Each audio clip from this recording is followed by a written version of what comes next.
It's time for another video. This is my old car, my son's car now. It needs some rear brakes now, so this video is replacing the rear brake pads.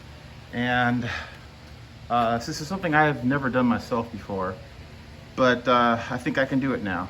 I replaced the front ones earlier this year myself, and gonna replace the rear ones now.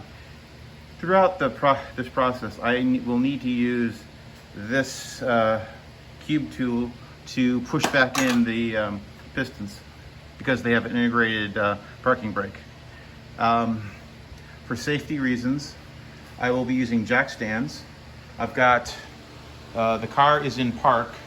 I will have to take the emergency brake off in order to do this, but the car is in park and I've got 4x4s in front of the front wheels right now. So let's get started. Some of the tools you're going to need.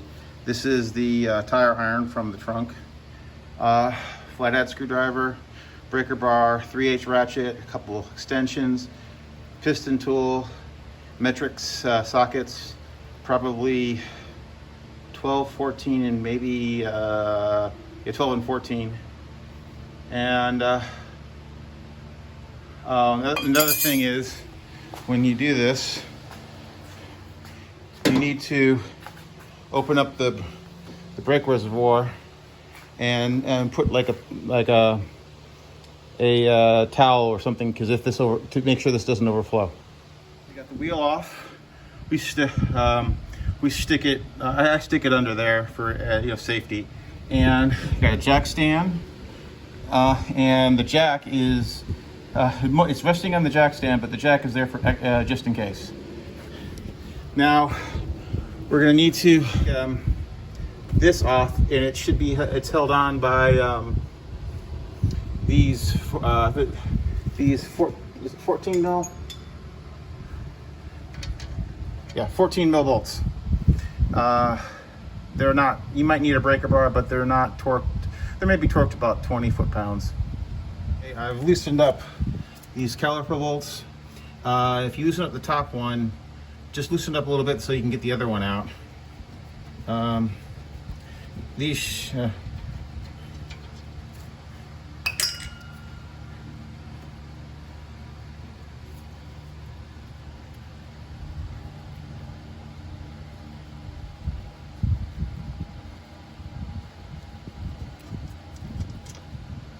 And I've got a bungee cord here, so the calipers don't just hang.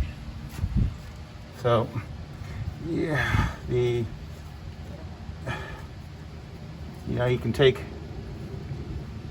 your screwdriver and you can kind of work it out.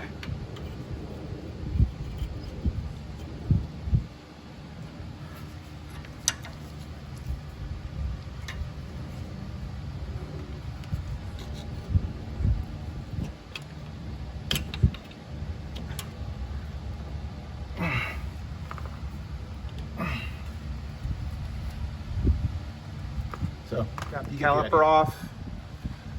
Used the screwdriver to kind of work its way out. Then I put it up here and I'm hanging it on a bungee cord to not hurt any of the things. Now we need to take out the pads. Use the screwdriver to get those out, and note the orientation of the pads and which one's which, because there are two. One's for this side, one's for the other side. I pull this one out by this part here, and now for the other one, I kind of just wedged a screwdriver in like so, and it started to come out. Hardware might come out too. Okay, here's our pads. They don't look terrible. It was giving a little bit of a noise difference there.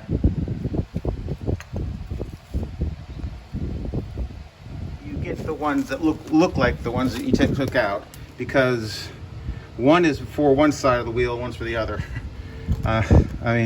So Obviously, this one wouldn't work because you notice the orientation where things are, and notice wherever all the little holes are to make sure they look the same.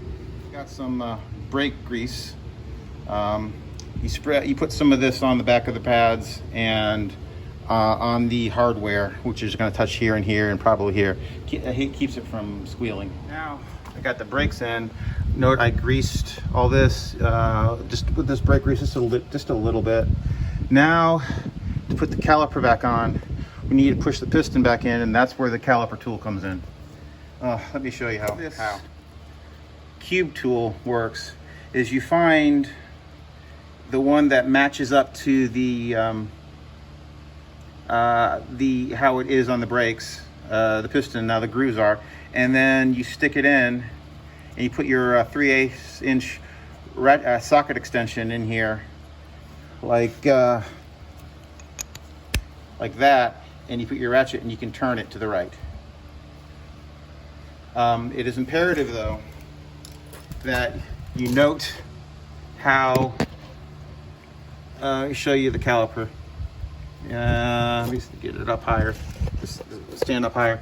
See how the orientation of those are? It needs to be that exact same way, otherwise it won't mesh into the back of the pads correctly. Also, when doing this, the caliper boot, if you see it twisting or something, twisting, it should move independent. This piston should move independently of that. Stop and open this up a little bit and put a little WD-40 or WD-40 silicone specialist or something in there, because you do not want to tear the boot. And it looks like this one is the one that fits this one perfectly. Let me show you.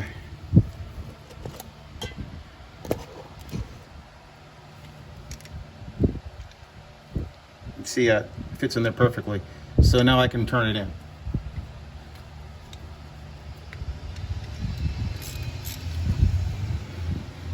Now your brake reservoir should be open.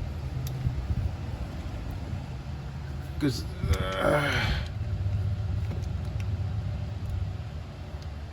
okay, and make sure this is set to righty tighty tighten.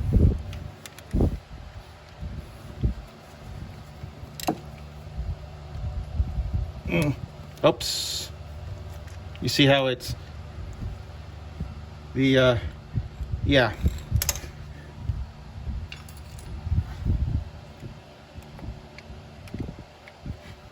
We're gonna need to put a little bit of silicone spray in there.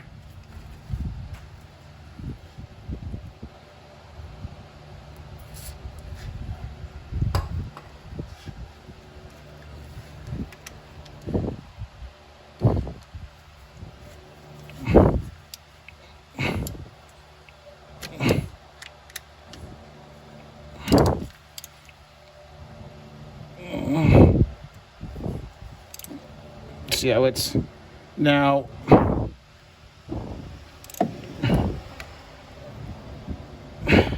the piston's moving independent of the boot.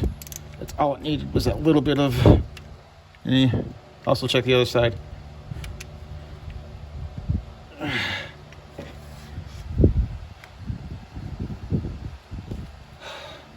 Now I hope that's the way it position was. I'm gonna have to review the video to make sure. So. Okay, what I've done now is, since it was pushed in, I was able to, I took it off the bungee cord and I put it back in place. Now I need to line up the caliper bolts back in and put them in. Now before I put these in, I did make sure these move back and forth freely. If they aren't, you need to take them out, clean them, and grease them, and put them back in. Just tighten these 14 mil bolts. They're about 20, I think I read they're like 20. I'm just, as tight as I can get them with my ratchet should be good enough. To put the wheel back on, do it to the other side, pump the brakes, go for a test drive, do some stops from like 5 miles an hour first. Now back in the car, gonna pump the brakes. After a few pushes in, you should have a pedal. Also, when you take off and stop, you should do that from like 5 miles an hour for the first few times. So I got the brake pedal now, and let's go test these brakes out. Later, tubes.